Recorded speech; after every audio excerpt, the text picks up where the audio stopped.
kenapa kemarin ketika Wali Songo disebut tidak punya cucu, kalian semua diam? Kenapa ketika nasab darah dikatakan lebih mulia daripada ilmu, kalian diam? Kenapa ketika nasab darah dikatakan lebih mulia daripada ilmu, kalian diam? Karena ini berbahaya. Semua sisi dia mau ambil. Panggung-panggung agama dia mau kuasai dengan nasabnya. Kemudian panggung-panggung politik menjadi tujuan akhirnya. Yakini ini.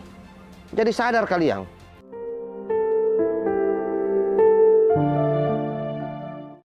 Yang waras tidak boleh mengalah terhadap mereka para pencuri agama yang menjadikan agama sebagai alat politik.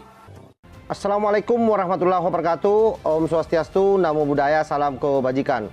Kembali bersama Tolang 9 dari Butapan Ritalupi, Kabupaten Bulukumba, Provinsi Sulawesi Selatan.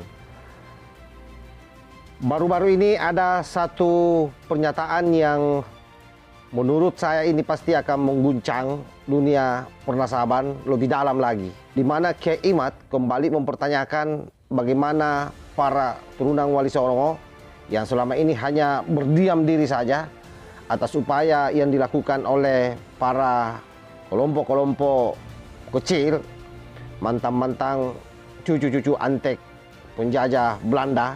Dalam hal ini yang saya maksudkan siapa lagi kalau bukan para imigran Yaman yang datang di Indonesia pada abad ke-18 yang sengaja didatangkan oleh Belanda untuk menjadi TKY di Indonesia. Dan pada hari ini mereka ingin membalik sejarah dan menutup rapat-rapat sejarah perjuangan Wali Songo pada saat mengislamkan bangsa Nusantara ini. Sesungguhnya kalau kita mau belak-belakang bahwa pengukuhan identitas sebenarnya itu adalah merupakan salah satu bentuk untuk menguasai orang lain. Dan saya kira secara teori juga jelas bagaimana seorang filsuf dari Prancis yaitu Michel Foucault sudah pernah mengatakan seperti itu, bahwa sesungguhnya apapun bentuk pengukuhan identitas yang dilakukan oleh orang, tidak saja sebenarnya soal nasab untuk menguasai orang lain, maka sesungguhnya itu adalah merupakan sesuatu yang tidak etis dan dianggap sebagai hal yang sangat tidak bermoral. Karena itu kemudian menjadi ironis kalau orang-orang ini kita sudah tahu sendiri bahwa melalui pengukuhan identitasnya yang selalu menganggap dirinya sebagai cucu Rasulullah SAW dan sudah dibantah oleh Kiai Imad melalui hasil penelitiannya, lalu mereka masih diberikan corong. Perlu dicatat bahwa mengklaim identitas atau keturunan palsu untuk menguasai orang lain dapat menyebabkan kerugian besar bagi individu yang menjadi korban, termasuk hilangnya hak-hak yang seharusnya mereka miliki, termasuk di dalamnya akan terjadi diskriminasi, dan sebenarnya ini sudah melanggar hak asasi manusia seperti yang dilakukan oleh oknum Trabalawi ini, Bahar Smith CS, yang mengatakan dulu bahwa Wali Songo itu terputus nasabnya. Artinya apa? Yang dia mau lakukan sesungguhnya adalah penghilangan klaim terhadap nasab para Suryat Wali Songo dengan mengungkap satu nasab yang hanya berakhir di Wali Songo dan cantolannya itu pada Balawi. Ini kan berbahaya sekali. Seolah-olah bahwa seluruh penyebar Islam yang ada hari ini di Indonesia itu adalah klaim dari Balawi. Nah, yang saya mau katakan bahwa ini yang disebut dengan penjajahan, ini yang disebut dengan tindakan malpraktek untuk melanggengkan kekuasaan dakwanya.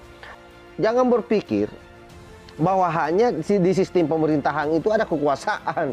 Di medan dakwah juga dengan jutaan umat Islam yang ada di Indonesia ini menjadi bagian daripada pangsa pasar yang harus dikuasai oleh mereka. Jadi wajar kalau kemudian mereka melakukan pengukuhan identitas melalui nasabnya yang dijual-jual kemana-mana, seolah-olah bahwa nasabnya bersambung ke Rasulullah Sallallahu Alaihi Wasallam.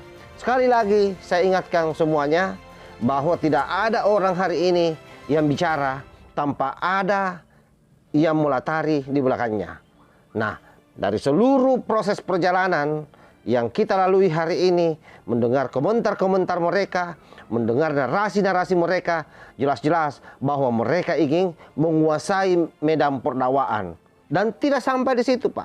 Dalam konteks politik pun juga, hari ini kita tahu bahwa ada seorang imigran, kita tidak bermaksud rasis, tapi ini fakta, yang coba-coba masuk menjadi calon presiden.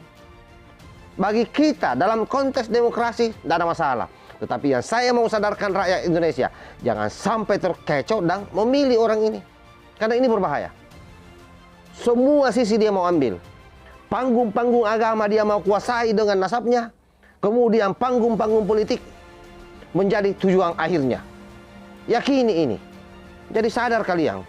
Wallahul muwaffiq ila aqwamit thariq. Wassalamualaikum warahmatullahi wabarakatuh.